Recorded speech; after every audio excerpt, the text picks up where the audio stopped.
Now, there are some toxic dating habits out there that are so common, you may not even realize you're doing these things until it's much too late in the relationship. You're deep in it.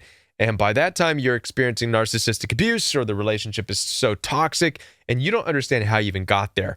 If you can catch these toxic dating habits from the get-go, you will significantly decrease your chances of experiencing narcissistic abuse. Now, before I get into these toxic dating habits, we need to differentiate a couple of things here. There's two different types of people in the dating world. There's those who are dating simply for a good time, a short time. They're not in it for a long time. They're in it for a good time, right? They're looking just to have someone to laugh with and burn some calories with, if you know what I mean.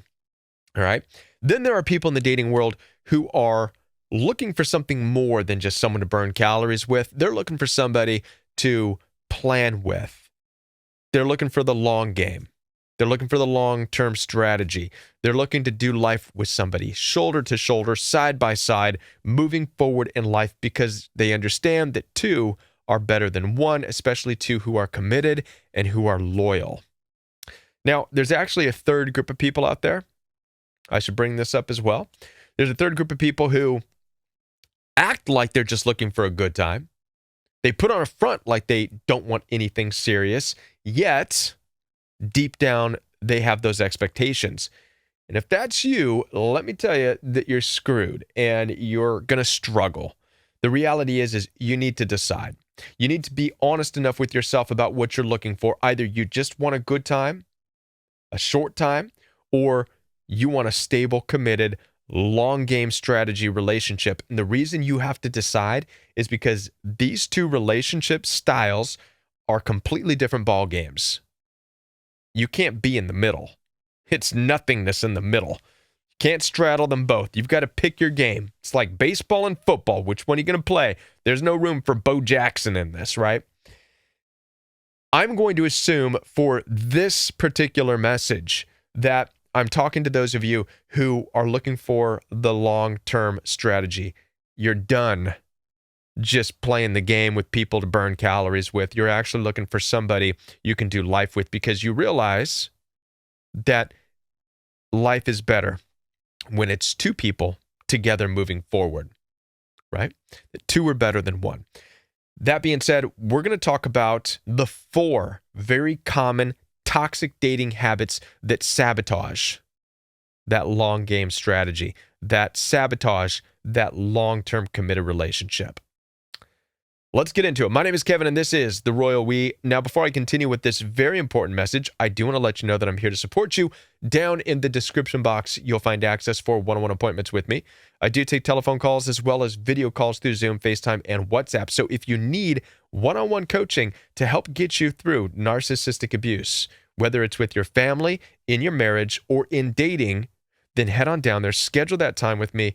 I'd like to be able to help you out. Also, I do have a coaching program. My coaching program is live and in person each and every day, Monday through Friday.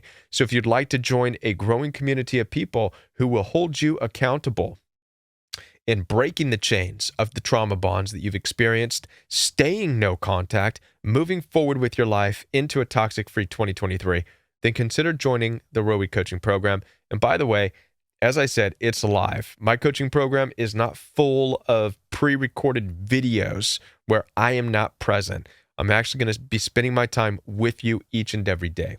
So if you need that kind of accountability, or if you would like that, then get registered. I'd love to see you in class.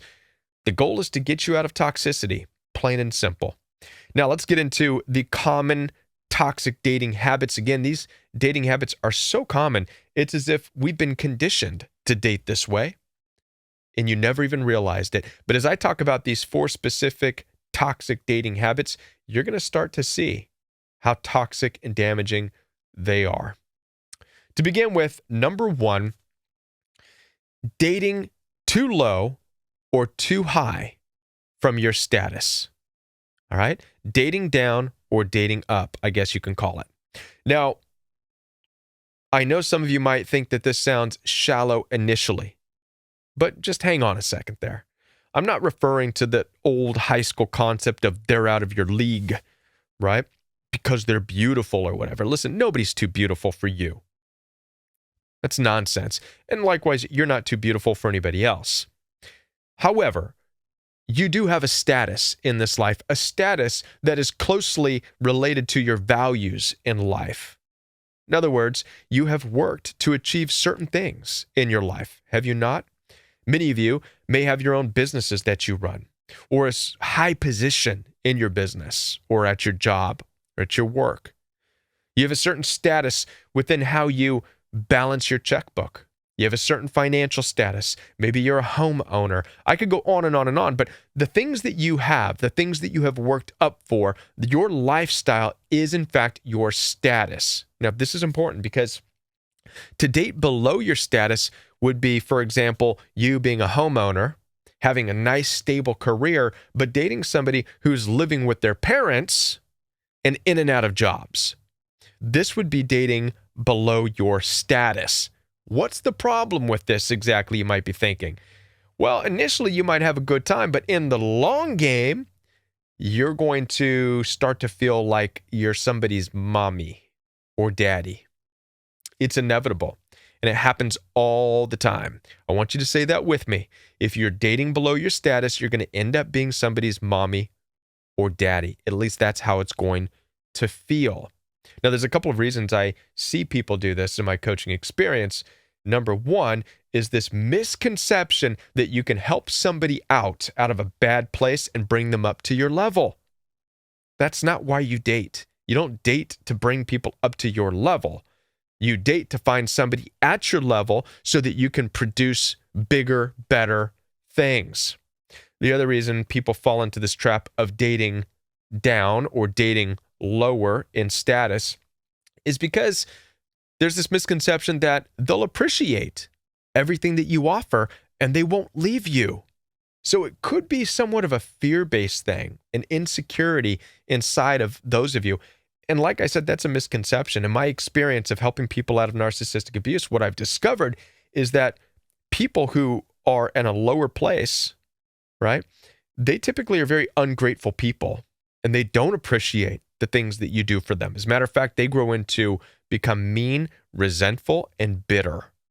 Nobody wants to feel like somebody is over them dating. And you shouldn't want to feel like you're over somebody when you're dating. That's not the point of dating. That's not what you're looking for. If you are looking for somebody who you can be over or seem more powerful than or whatever, then perhaps you're dating for the wrong reasons. Perhaps you have some fear about dating somebody equal, okay, that you need to address. Now, likewise, you don't want to date higher in status, meaning if this is what you're used to, you have this house, you have this career, and you're good, you work your butt off, and this is what you've achieved, right? Then you don't need to be dating somebody who's achieved all this mountains more of stuff. Here's the danger in that I've experienced, because you can look at that life as being greater than what you have. And as a result, you can give up your career. I see this happen all the time. You can sell your house. You can do all this stuff to go along with them. And now guess what happens? You now become the dependent one. Now they are put in the position of the parent. It's like the roles are now reversed. You can start to feel neglected. You can start to feel ignored. You can start to feel unloved when the reality is you're simply not used to what it takes for their status and what they work for. They obviously put work first. They put their money first. They put all this stuff first, and you weren't prepared for that. And so even though they love bomb you in the beginning, after a while, you grow resentful and you start to feel more alone. So do you see how important it is to operate within your status? The goal is not to bring someone who's beneath you up to you. The goal is also not to latch onto somebody above you. The goal in long-term dating is to find your equal, find your equally yoked, find somebody who is shoulder to shoulder with you so that you can move forward and do life together. Like two pieces of a puzzle coming together. The closer you are in your status, the better your chances are at building together from the ground up. And that's really what you want. All right. Now, the second very toxic dating habit that I've come across is the idea that opposites attract. How many of you have heard of that? Okay, listen. Opposites can attract. Fair enough. There's always something mysterious and ooh, right? Sizzly about that opposite looking thing over there. So I'll give you that. Opposites can, in fact, attract. Maybe Paula Abdul was right about that, right? However, opposites cannot sustain. I'm going to say this again. Opposites cannot sustain. Why? Obvious reasons. They're opposites. This is another common issue that causes relationships to become extremely toxic and even enter into the category of narcissistic abuse. Okay?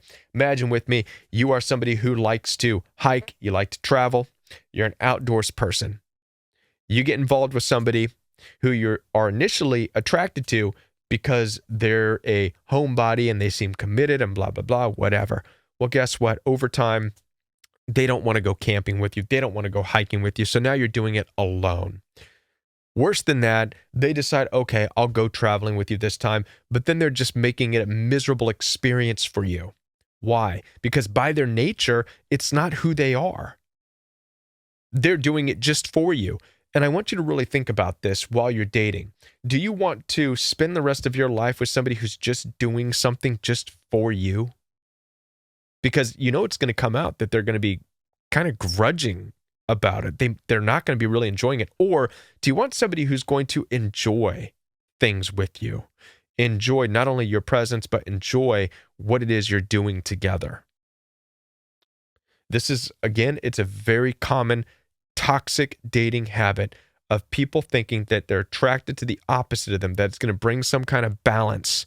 No, the reality is that it's going to create, if anything, starvation.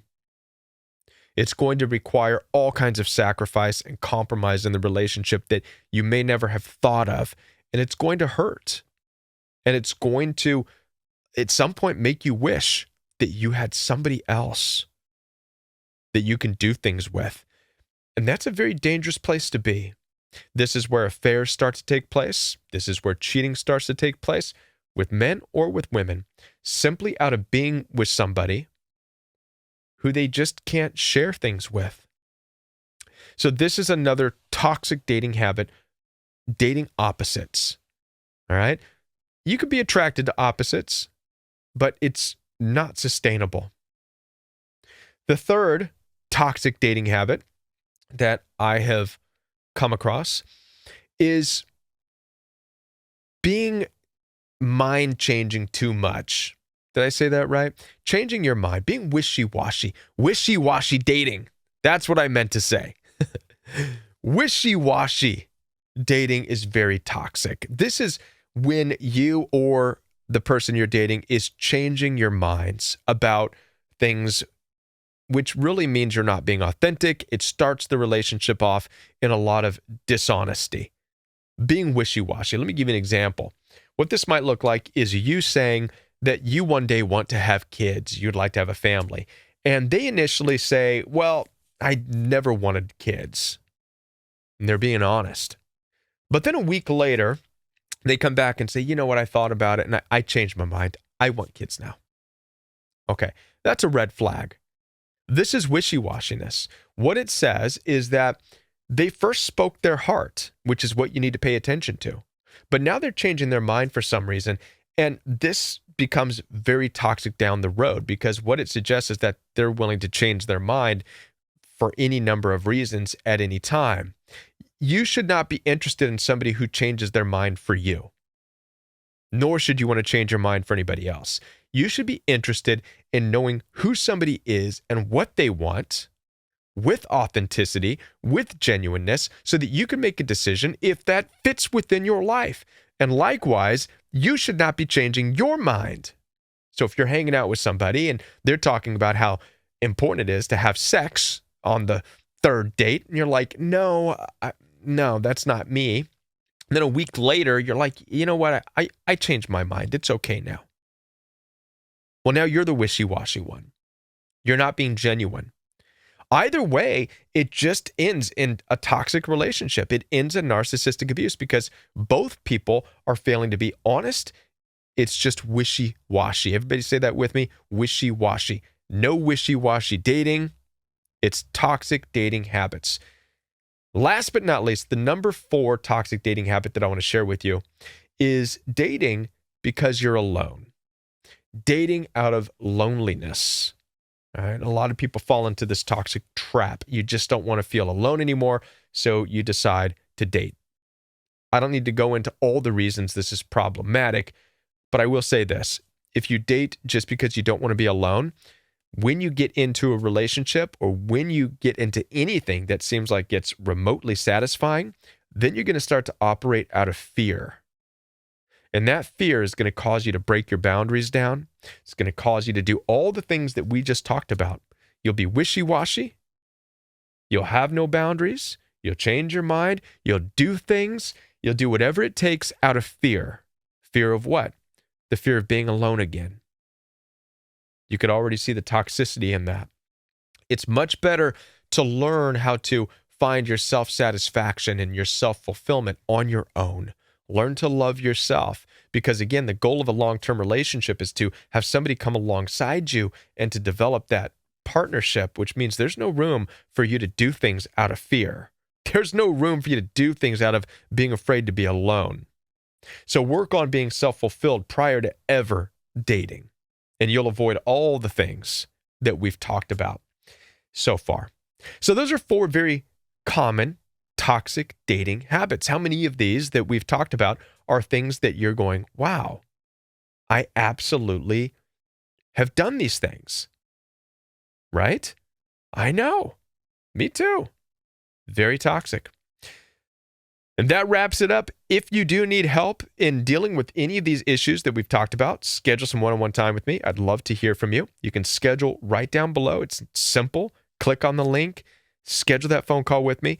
Also, the Royal We Coaching Program is available. Get started and enrolled, and I'll be back with more videos for you right here on the Royal We. Until I'm back, watch this video right here.